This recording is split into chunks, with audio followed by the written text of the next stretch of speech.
36 anyos nga lalaki na dakpan kinihuman ng hikap og sampot sa tindera og mangga. Sa mag-iigala ng hikap ka dito og sampot ang tindera sa mangga na ra ba ni kutsilyo. Ato i-check ang report mag-iigala gikan katropang Eric Amaro. XFM Police Report. Police Report. Katropang Eric, sakto ginangay na may giwa madung gabi sa 26 anyos nga tindera og kining mangga ang usa ka 36 anyos po nga lalaki kinsa nadakpan ni bias citizens arrest no. Katropang nga Idris May City Mansanitas Barangay San Bagno Cebu City man ang kining maong alias Clyde no nga lalaki nga 36 anyos taga Barangay San Bagno usab maton pa nang hikap sa sampo. O sabi naka-agnes sa 36 anyos gay. Matod pa gawas nga nindot kuno ang gitindang mangga nga nindot sa yung sampot po tindera. Nag-short ang tindera, nagkasunis o sa bang ano ba ginaptan mo? Kana pong short nga no kay usaman nis mga kwanpod kanang strategy kumbaga no marketing strategy sa mga tindera nga ipakigol-kigol sa kay katropag Eric mga kaigalan sumoto ka mas kanman nga no kana bang mas bet siguro aning mong 36 anyos. Natintal siya to.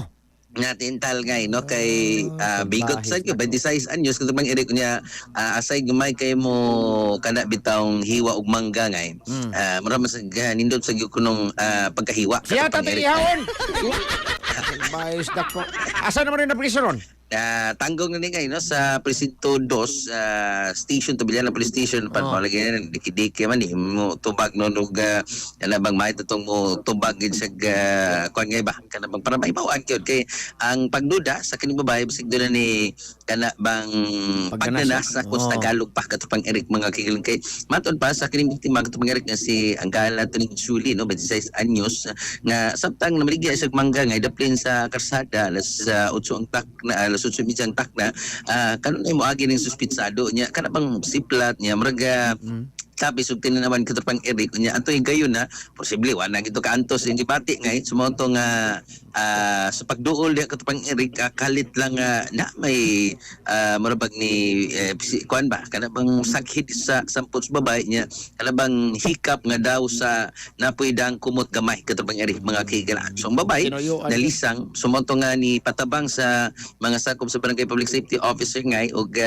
didto kuan lang ta to kana bang gisita ang suspek pang suspek noon kalit nung nanumbag sa usas mga tanod suportin tong mama yung naong sa kana nanumbag ba suspek na kuan ba kana bang na kuan man sa nabang sa pagkanto siya na insulto na kana bang nakuyawan siya nga pusasan siya katubang Eric mga tanod sumoto nga nanukmak so ang mga tanod itabangan ni pin down gida sa kini pong police station to ang kining suspitsado katubang Eric tungod sa kaso nga duha niya nga tubangon acts of lasciviousness o direct assault katubang Eric mga kiingsunan mao ni nga no kay way swerte kay tungod sa may pagkakuanan sa dia kana bang gihikap magnya sampot sa babay dakpan hinon ni siya katong pang Erika magakahigala so atong update ni karong adlaw nahingpit man pa sa kaso ang kining mahuga 36 anyos nga lalaki so pangay mo nito gikan sa station 2 Biliana Police Station mga katropa para pirming anti-lexic mga kahigalan pangapi mo ha kining kape nga tambal makawa sa tunga balatian basta pinaka-healthy nga kape nga may caffeine Sansom Plus Coffee Mix. Alang sa Dikosang Pilipino para sa Pilipinas ang katropa Eric Amaro XFM. XFM Report. Santom Plus Gold, mapalit sa mga butika sa inyong lugar.